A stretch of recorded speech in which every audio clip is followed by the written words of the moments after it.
প্রিয় বিপ্লবী, প্রিয় বাংলাদেশ, আসসালামু আলাইকুম।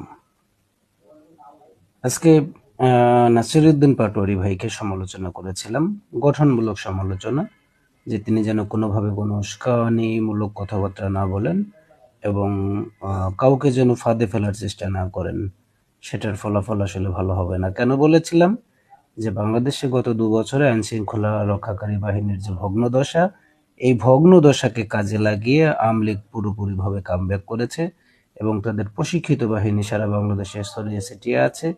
নির্বাচনের ১ সপ্তাহ আগে থেকেই তারা মাঠে নেমে পড়বে এবং তাদের এই সক্ষমতা এখন অর্জন করেছে যে সারা বাংলাদেশে প্রত্যেকটা সরকারি বেসরকারি স্থাপনা হাতে একসাথে হামলা করার মতো যথেষ্ট সক্ষমতা তাদের আছে। এই জন্য বলেছিলাম যে কোনোভাবেই যেন কেউ কাউকে উস্কানি না দেয় এবং সেটার ফলাফল আপনারা আজকে দেখেছেন যে শেরপুরে জামাতের একজন নেতাকে জীবন দিতে হয়েছে।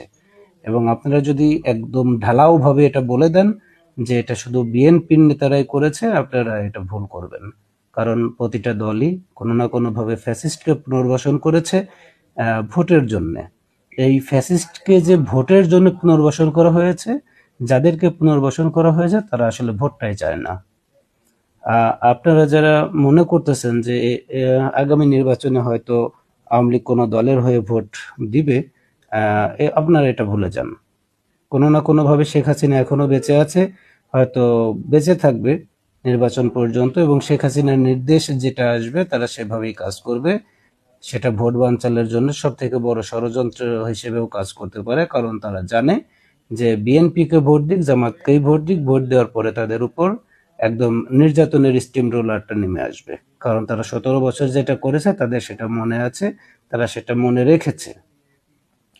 আর আগামী নির্বাচনকে কেন্দ্র করে আইন শৃঙ্খলা রক্ষাকারী বাহিনী যথেষ্ট তৎপরতা দেখা যাচ্ছে, তবে এই তৎপরতাটা আসলে যথেষ্ট না। এবং আইন শৃঙ্খলা রক্ষাকারী বাহিনী ইচ্ছে করলেই আইন শৃঙ্খলাকে যথেষ্ট ঢেলে সাজাতে পারবে না। কারণ আপনারা দেখেছেন যে রাজনৈতিক দলগুলোর ভিতর, বিশেষ করে বিএনপির যারা আছে, এরা কেমন যেন শৃঙ্খলার বাইরে চলে যাচ্ছে।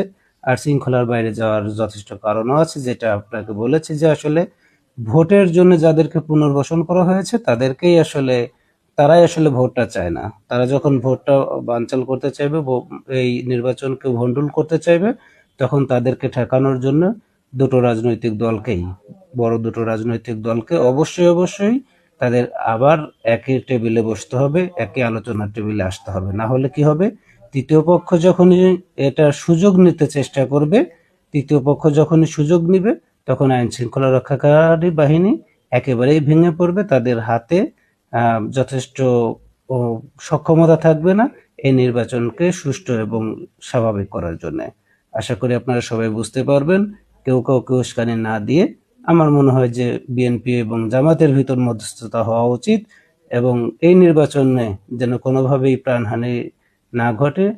আর বিশেষ করে সাধারণ মানুষের উপর যে হামলাগুলো হবে আওয়ামী লীগের পক্ষ থেকে, সেগুলোর জন্য আমার মনে হয় যে দুটো রাজনৈতিক দলকেই দায়িত্বশীল জায়গা থেকে আবারও এক টেবিলে বসা উচিত, আলোচনার টেবিলে আসা উচিত।